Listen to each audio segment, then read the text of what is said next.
Bismillahirrahmanirrahim. Assalamu alaikum. Welcome to Newsroom. I'm your host, Omar Khalid. But today is the 14th of December 2022. These are the stories that we will be discussing during the course of our show. We'll begin with the visit of Tajikistan's President Emomali Rahmon, who's arrived in Islamabad on a two-day official visit to Pakistan. Several MOUs have been signed as of now. And of course, his agenda is quite loaded with the meetings with all the important personalities, whether it be with our Prime Minister, who was also present while the MOUs were being signed, whether it be with other important members of our government. But Tajikistan and Pakistan, ladies and gentlemen, are brotherly countries who enjoy bilateral cooperation in various spheres. This is going to be our first segment, how this visit is going to further strengthen the relationship between the two brotherly countries. Our second story of the day, ladies and gentlemen, concerns the Indian terror nexus, and as we also said, talked yesterday about Rana Sanaullah Saab's presser. Today also Hina Rabbani Khan Saab, the State Minister for Foreign Affairs, held a presser. She has said that no country has used terrorism better than India, and she has also called on the international community to take note of New Delhi's attempts to destabilize Pakistan. She also referenced Rana Sanaullah Saab's presser yesterday. This is going to be our second story, India's terror nexus inside of Pakistan. What is the responsibility of the international community? Then we are going to talk about, finally, ladies and gentlemen, Foreign Minister Bilawal Bhutto Zardari Saab, who's arrived in New York. He's going to, Pakistan, of course, is going to host a special G77 ministerial meeting. And of course, we also know about the multiple challenges that face the developing countries, of which climate change is one. And there are so many other related to climate change, related to the regional situation as well. This is going to be our last story. Let's begin with our first segment, and that concerns the visit of Tajikistan's President Emomali Rahmon, who is here on a two-day official visit to Pakistan. On his very first day, various MOUs have been signed where he was present along with the Prime Minister Shehbaz Sharif. Saad, more in the following report. Pakistan and Tajikistan are brotherly countries linked through long-standing historical, cultural and religious bonds. These ties are marked by mutual respect and exceptional cordiality. The two countries have commonality of views on various regional and international issues. At the invitation of Prime Minister Mohammad Shehbaz Sharif, President Emomali Rahmon of Tajikistan is paying a two-day official visit to Pakistan. The Tajik President's visit to Pakistan is aimed at imparting and renewed impetus to deepening cooperation between the two countries in diverse fields and further strengthening the growing geo-economic partnership. During the visit, the two sides will exchange views on further strengthening bilateral cooperation in a wide range of areas.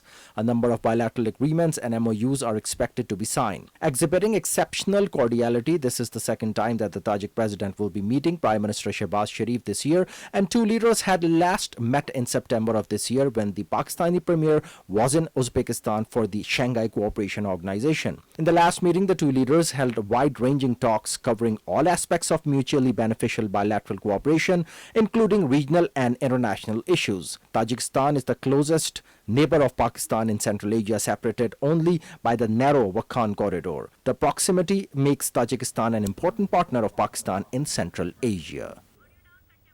Khalid, Taimoor, Akram, who's the Executive Director of PRCCSF, joins us from Astana in Kazakhstan.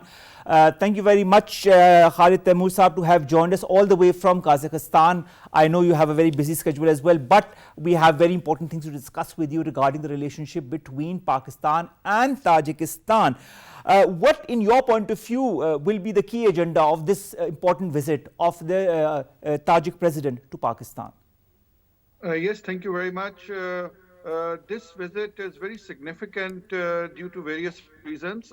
First, let us go back to 15th August 2021, after the withdrawal of the US and NATO forces from Afghanistan. That was the time that Pakistan and Tajikistan and all other neighboring countries, including Uzbekistan, they decided to work together for the peace of Afghanistan. And that was the time when the regional countries decided among themselves that the Afghanistan peace has come on the shoulders of the regional countries. Ever since then, we have seen a very positive response from our Tajik brothers. One, because as we know that there's a lot of Tajik population in Afghanistan, so they have been convincing Tajik leaders in Afghanistan to sit with the Taliban government and to form an inclusive government. Ever since then, this is the second visit of Tajik President to Pakistan. He came here in June 2021 also.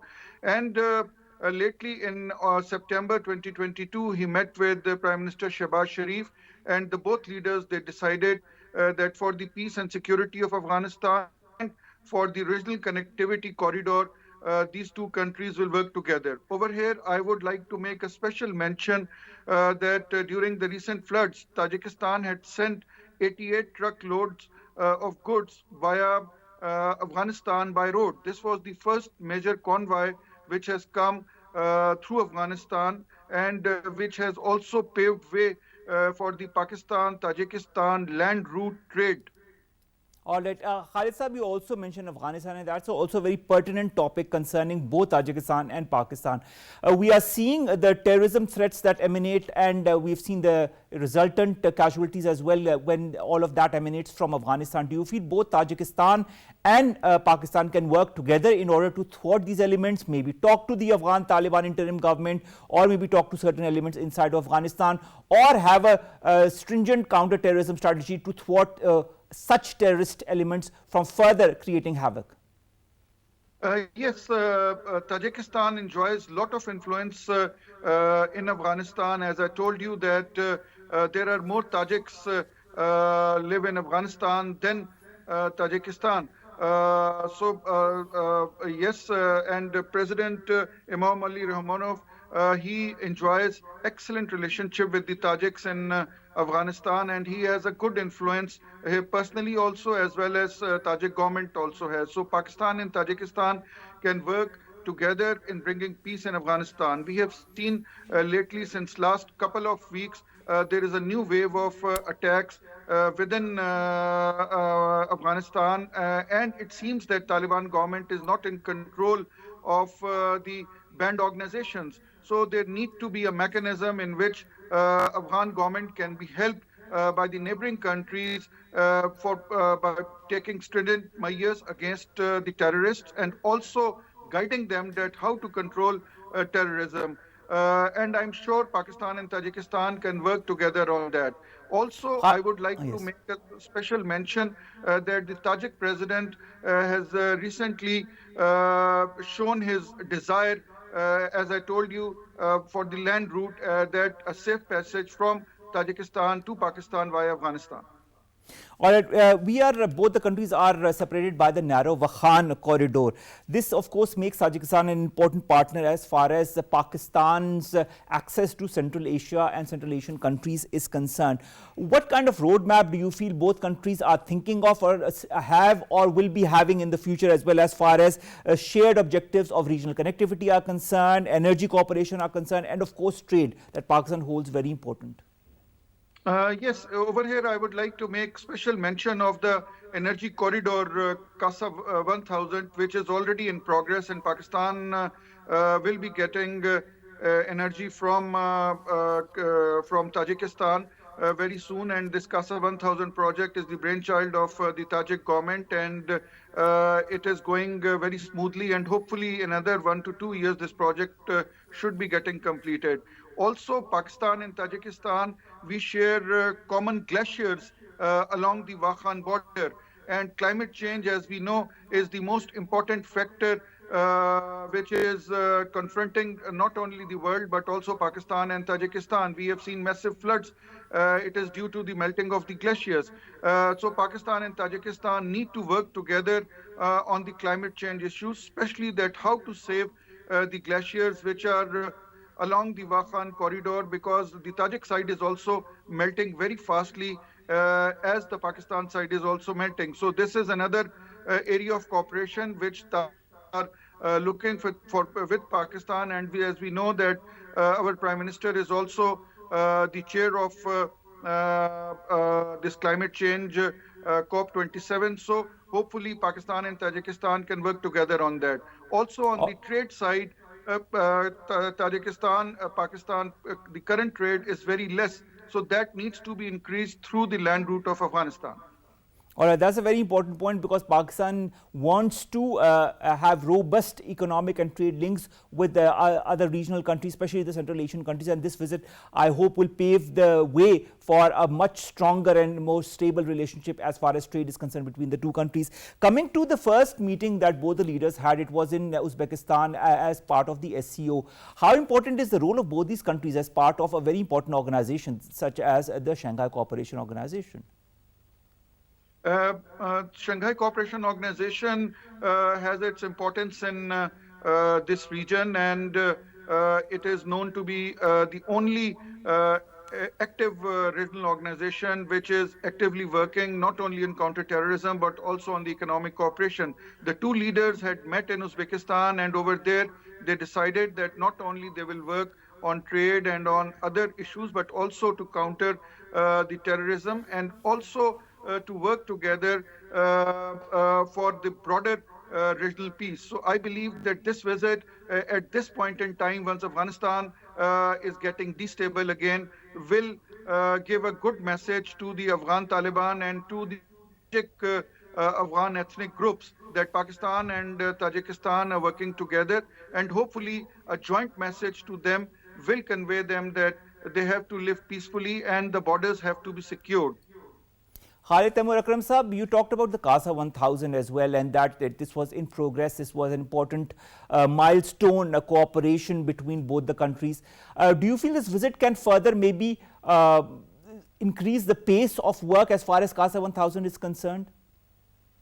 Yes, CASA 1000 had been going through ups and downs in last couple of years, basically due to lack of funding. And now the Pakistan government and Tajik government are trying to raise funding for it. And secondly, the route on which this transmission line is going to come is very, very hard. So it takes lots of years because most of the route passes through the very mountainous areas, and it would take a lot of time to build a transmission line network through that area. But mainly this project got delayed because of the lack of funds. But now I hope that during this visit, the two leaders will talk about the provision of funds from their respective governments, and this project will go ahead. All right, when you look at the region, and you've talked more than once during our conversation about Afghanistan and the instability that is rampant, and the terrorist elements that also are present there and are operating from there and operating through across the border in Pakistan as well.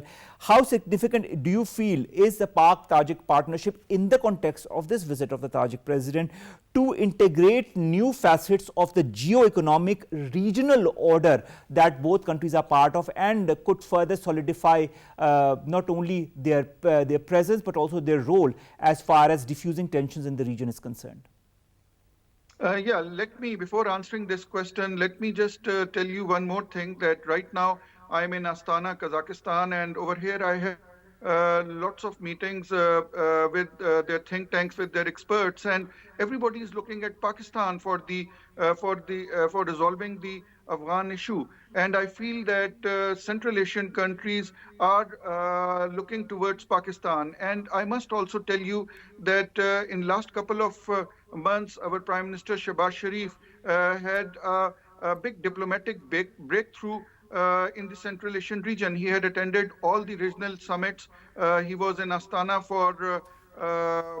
for Sika summit. He was in Uzbekistan for the SCO summit, and he has made a lot of impact on the Central Asian leaders as far as Pakistan's role is concerned, Pakistan's geopolitical role is concerned. So not only Tajikistan, but all the Central Asian countries, they look towards Pakistan as an elder brother for advice on Afghanistan and how to have a common approach towards Afghanistan. So Pakistan and Tajikistan, along with other Central Asian countries, because Afghanistan has borders with other Central Asian countries also, including Uzbekistan. They have borders also with Iran and other countries. So Tajikistan and Pakistan can work jointly with other Central Asian countries to bring peace in Afghanistan, to guide the Afghan Taliban, and to identify the miscreants who are to help them in identifying the miscreants who are in doing all these things in Afghanistan. Let me again say this thing that the Central Asian countries they genuinely look towards Pakistan as their elder brother. And we have our roots with Central Asia, we have our roots with Tajikistan, with Uzbekistan, and other Central Asian countries. So, basing on that, Pakistan has a very key role to play. And Prime Minister Shehbaz Sharif has been emphasizing on this key role of Pakistan in his number of meetings with the Central Asian leaders in last couple of months. और Khalid, Taimoor, Akram Sahab, also amongst the MOU signed between Pakistan and Tajikistan are on transit trade. We've discussed part of that trade as well, of how we can further enhance trade between the two countries and what are the different facets of that.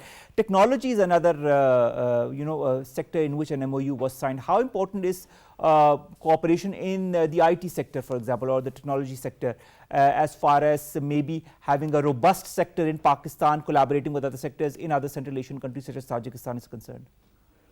Yes, Pakistan has a very developed IT sector, and Pakistan has been exporting software and other things to Western countries. And now I think it's time that we should get into the Central Asian market. Unfortunately, in last 30 years, ever since these countries have got independence, they lagged far behind in the IT sector. And and this MOU can pave way for the Pakistani companies to go in Tajikistan and other Central Asian countries for the IT sector. And let me also add one more thing over here, that the collaboration between Pakistan and Tajikistan on education has also increased. And very recently, some Tajik students have come to study in Punjab University. So this is a major breakthrough, which I feel that will help in future generations in coming together. Do you feel that in the current geopolitical or geoeconomic or geostrategic arena that we are encountering, with conflicts in the region, with different blocks being made, that Pakistan and the Central Asian countries could team up to be a very strong bloc in the region and maybe move towards regional stability and of course prosperity for all the partners involved? Yes, this is not a dream. It has already happened in July 2021. Pakistan was a signatory on 16 July 2021. Actually, this agreement was signed in which Pakistan signed the agreement of the Central and South Asia connectivity. So this agreement was not only signed by Pakistan, but it was also signed by all the Central Asian countries in Tashkent, in which the foreign minister of Tajikistan also participated and signed. So this kind of cooperation will help the Central Asian countries getting connected to CPEC and will give a clear route to Central Asian countries through Peshawar till Gwadar. Central Asian countries are looking towards Pakistan for their linkage to the Indian Ocean. This will, because all these countries are basically landlocked and some of them are double landlocked countries. So for them, they see this stability in Afghanistan and CPEC route from Pakistan as their future.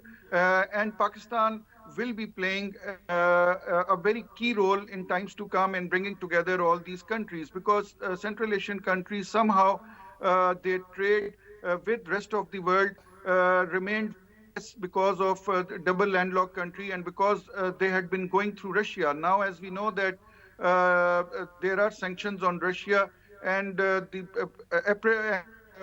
presently the trade of the Central Asian countries through Russia is almost blocked with Europe. So the only route now they have is through CPEC, which will connect them to Gwadar and subsequently with the Indian Ocean. So in this regard, Pakistan has to play a very responsible role, as a role in which we have to formulate our new trade laws with them. We have to have financial collaborations with them. At present, we do not have any banking collaborations with most of the Central Asian countries. We have to get into the banking sector with them so that direct transactions of money can happen between our countries. We have to amend our trade laws, because most of these Central Asian countries, they have the trade laws which were of the Soviet era, because all were part of the Soviet Union. So their trade laws and our trade laws do not match. So we have to sit with them and discuss on the trade laws also, and all the especially the regulatory regimes for the trade. Thank you so very much, Khalid. Taimoor, Akram Sab, Executive Director, PRCCSF, joining us all the way from Astana in Kazakhstan, and of course talking to us about the relationship that currently exists between Tajikistan and Pakistan, and also how this visit of the Tajik President Emomali Rahmon is going to further strengthen our relationship, our collaboration, our cooperation in various spheres. Thank you very much, sir, to have joined us. All the very best. Let's come to our second story, and that concerns the pressure that has been given by Hina Rabbani Khar Sahiba, who's the Minister for State for Foreign Affairs. Now, she has said today that no country has used terrorism better than India. She has also called on the international community to take note of New Delhi's attempts to destabilize Pakistan. In this press conference that was held in Islamabad, she also made note of the earlier press that was held yesterday by Rana Sanaullah Sahaba, Minister for Interior, in which she also detailed an incident that happened in 2021 in Lahore, of which tangible proofs were given of India being behind it. And of course, he talked about different people. He named the people who were behind it, and he said that warrants will be issued and the Interpol is going to be contacted in that regard as well. She said, and I quote, to play on the back of the attention of the world on terrorism and to play the victim, no country has benefited from it better than India. Brigadier Saad Mohammed, senior analyst, joins us online. Sir, thank you very much to have joined us. Our Minister for State for Foreign Affairs, Hina Rabbani Khar Sahiba, today in a presser says that no country has used terrorism better than India. What have been the key Indian terror plots against Pakistan, and do you feel that the presser that was held yesterday and today will be an eye-opener for the world, or does the world already know what India is up to? You know, Indian hostility towards Pakistan has been evident right from the day that Pakistan came into existence in 1947 August. And since then, India has played a very negative role, starting from the 1948 Kashmir War, and then the water crisis in 1951, and then we can go on till we come to the present era. And not only that, India has tried to damage Pakistan economically and diplomatically. It has also made a target of its terrorist activities across the border here in Pakistan.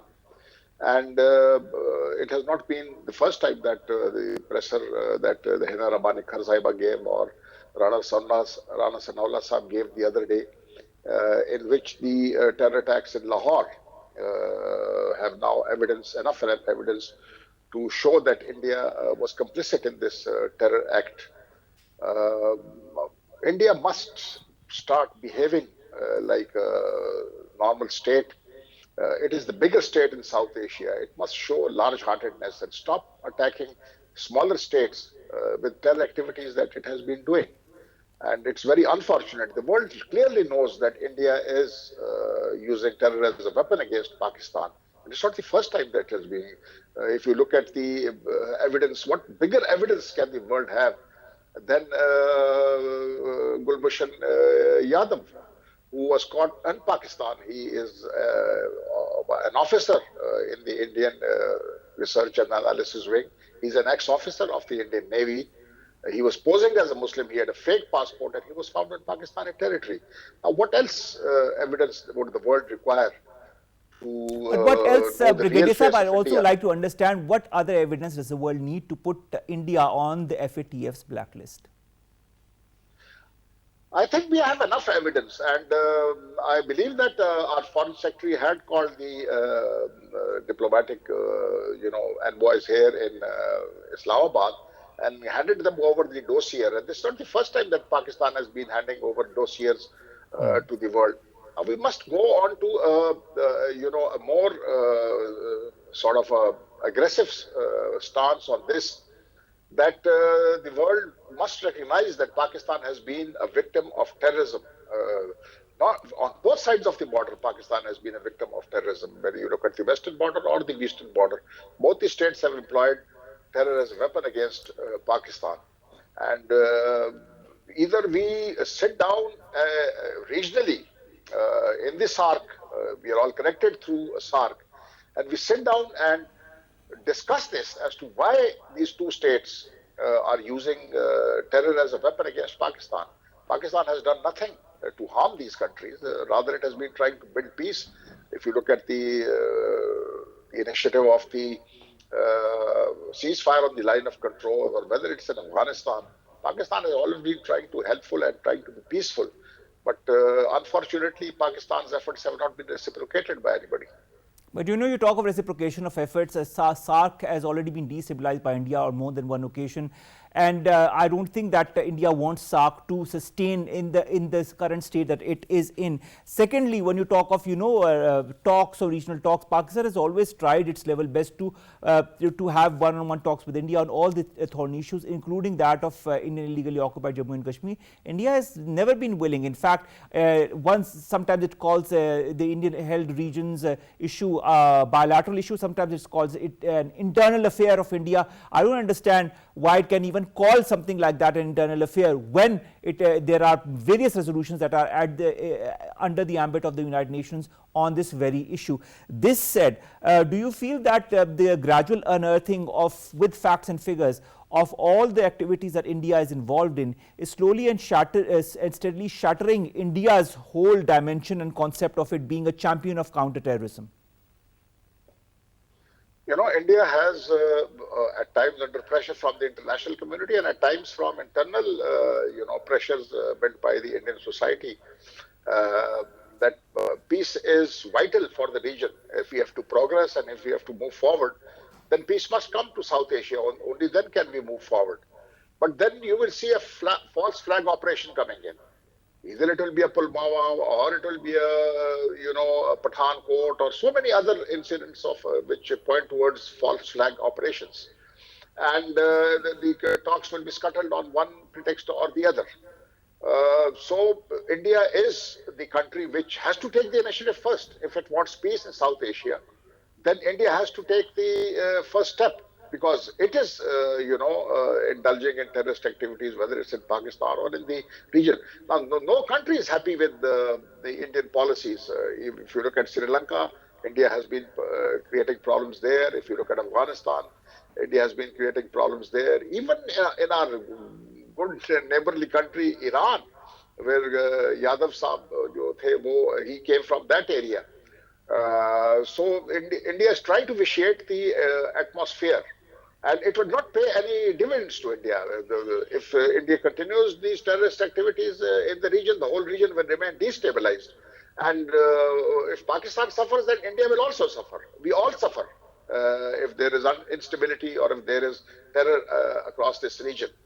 So, but Brigadier Sahab, this is what I don't realize. This is Brigadier Sahab, what I don't realize, Brigadier Sahab, when you say that both Pakistan and India are going to suffer, the whole region is going to suffer, then doesn't India realize that whatever action it is taking is ultimately going to embroil its own country, which is itself, imploding from within, with all the situations that are emanating from within India, whether it be illegally occupied Jammu and Kashmir or the minority situation?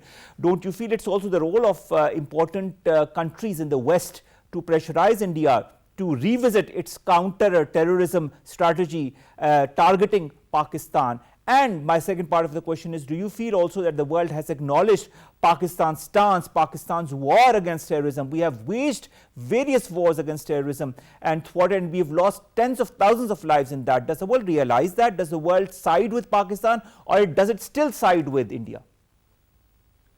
The world looks at the problem from a different angle. India is a bigger country, it's a bigger market, it's more developed than Pakistan. Its industry is also more developed than Pakistan. Its economy is 10 to 12 times bigger than Pakistan. So the world looks at it from that lens. That's very unfortunate, it's unprincipled, but that's how things are in this world. So if we have to remain relevant, the first thing that we must do is improve our economy, which at this point in time, because of the internal instability in Pakistan and other associated problems, our economy is sinking.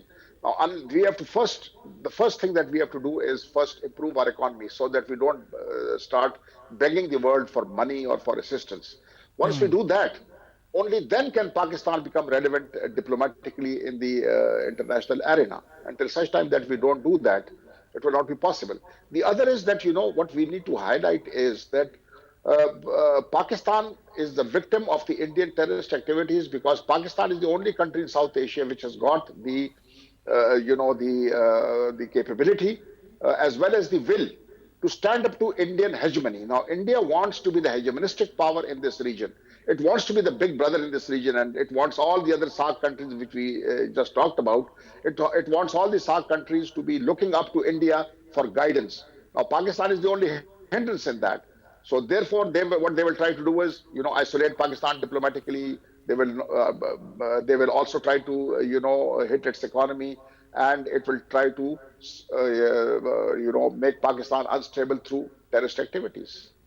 But Brigadier Saab, hasn't India tried every single trick in the book to try to isolate Pakistan diplomatically, regionally, at different international fora such as the United Nations? Speaking of which, don't you feel it's also the role and responsibility of the United Nations Security Council now to kind of pressurize India or to put sanctions on India after all the revelations that have been made? Despite all the difficulties that we face, Pakistan is still, a country which is very important to the rest of the world. So it cannot just be, India, no matter what terrorist activities it tries or try to isolate Pakistan in any other way.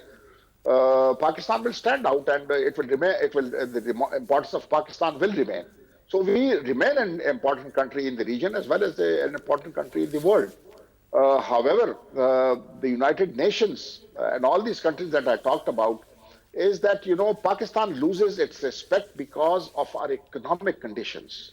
And a country which, has to borrow money from the big powers or from the other regional countries like Saudi Arabia or China, when we borrow money, we lose some of our respect. And when we lose respect, then we cannot, talk to them in the manner that we should be talking to them. So our priority is not to annoy anybody. We must stand up, improve our economy, and then talk to the world that this Indian, hegemonistic policy in the region is not sustainable, and Pakistan will not be cowed down by Indian terrorism or any other form of, power that they use to subjugate Pakistan. But Brigadier Saab, does that mean that the world is not listening to Pakistan as it should, and it is only when Pakistan will be economically strong enough to stand up to India, then the world will listen to? Is that the criteria for the world to listen to Pakistan? Yes, unfortunately, that's the criteria. Your importance is because of two things in this world. Do you have the money in your pocket, and do you have the resources to defend that? Now, we are good in defense. Our defense forces are one of the finest in the world. But unfortunately, because of political problems and internal instability and the terrorist activities that are going around Pakistan, our economy is not doing very well. And we must now, the political parties, they must get together on this one-point agenda that Pakistan's economy needs to be revived. We have the potential. We have a bigger potential than the entire region. The Pakistani potential is so great. But unfortunately, because of instability and the power struggles between the political parties in Pakistan has rendered us economically unviable. All right, Brigadier Saab, also coming back to India, its hegemonic designs, its naval activities against Pakistan. We talked of the FATF, and you said that this was a possibility that could be, looked into. But what about the International Court of Justice? Could Pakistan go there? Is it a viable option as well? For that, both the countries have to agree. I'm not very good at the subject. But what my understanding is that the International Court of Justice will only take up a case if it is, with the consent of both the countries. Like the Gulbashan Yadav case went to the International Court of Justice, and we also went there, and it is good. Pakistan made a very good case, and I think we had an advantage over India over the case. There was nothing that the International Court of Justice questioned Pakistan's justice system. So we won that case there. We must now, we can do many more things, and that is that the plight of the Kashmiris, the plight of the Indian Muslims, this must be highlighted a little more aggressively, especially in the Western world, where the human right abuses that India is guilty of against its minorities, especially the Muslims, and against the state of Jammu and Kashmir. It has been using 700,000 armed personnel are on the in the valley and in surrounding area, trying to subjugate a people who do not want to stay with India. But Brigadier Saab, this said, the whole world knows it is. It has its intelligence sources that operate, and they of course understand the way India is working, but they keep silent because of certain reasons that you have explained earlier in our interaction. This said, you also talked about what Pakistan needs to do in order to confront India properly and on the same level.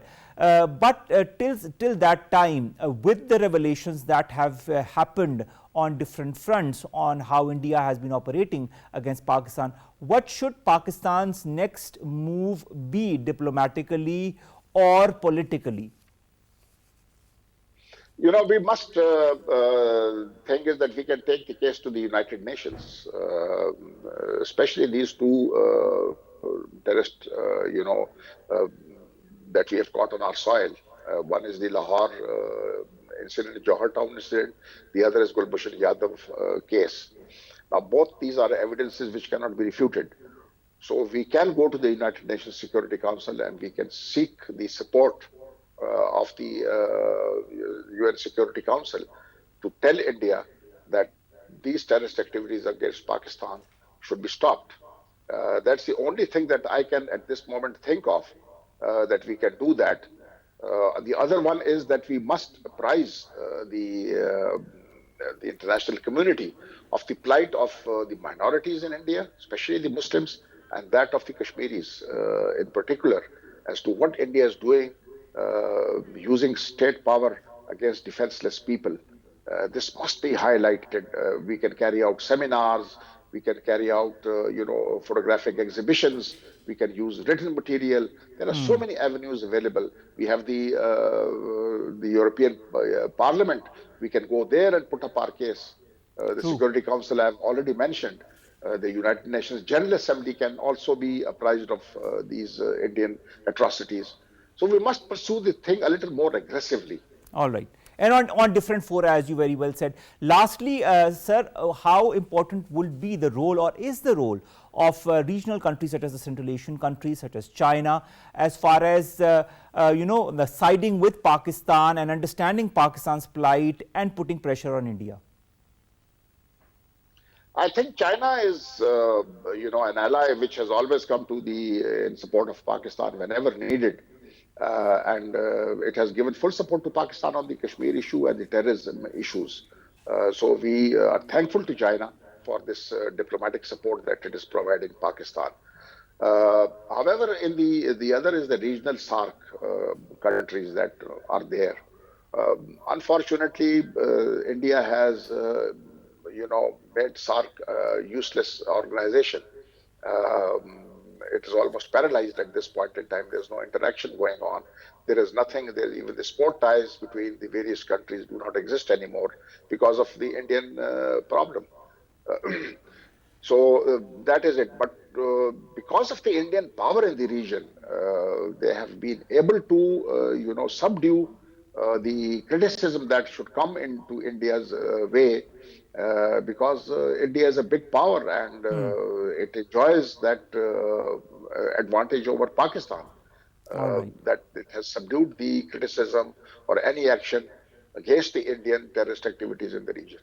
All right, so let's hope, Brigadier Saad Muhammad, that the world starts to finally listen to Pakistan's plight, to Pakistan's vows, and to the facts and figures that have been provided by Pakistan as to the nefarious activities and the intrusion of India on very different levels over the last few years and decades, and trying to destabilize Pakistan internally, externally, and also to defame Pakistan on any different forum possible. Let's hope the world understands, but I also understand your perspective on what Pakistan needs to do in order to stand up to India. Thank you very much, Brigadier Saad Mohammed Saab, senior analyst, who have joined us, who have talked to us as far as India's nefarious designs, and of course in the context of this presser that was made by Hina Rabbani Khar Sahiba, who is our State Minister for Foreign Affairs.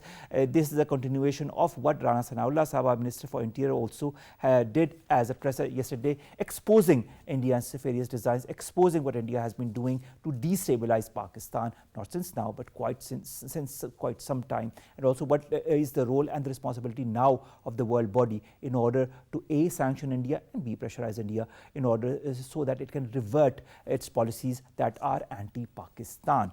Let's come to our last story, and that concerns Foreign Minister Bilawal Zardari, who has arrived in New York to host a special G77 and China ministerial meeting. It's an important meeting, of course, and we know the acumen of our foreign minister, the way he talks to and relates to the important leaders across the world, and highlights Pakistan's point of view as far as different important concerns regarding Pakistan, whether it be on the economic front, whether it be on the climate justice front, whether it be on the regional and geostrategic and geoeconomic front.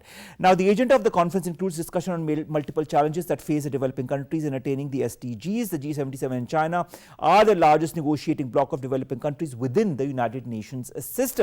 The Foreign Minister is also undertaking an official visit of the US from the 14th to the 21st of December, which is a one-week visit.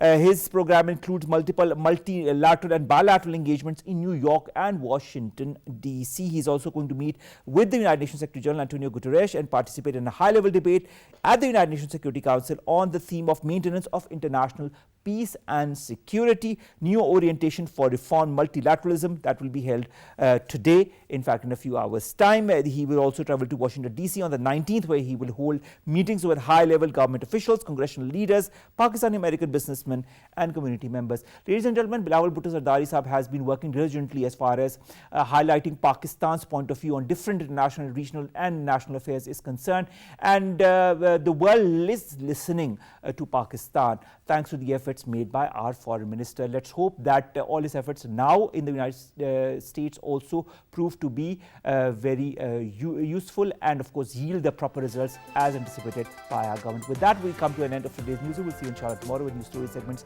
that pertain to us, you and Pakistan. Allah Hafiz.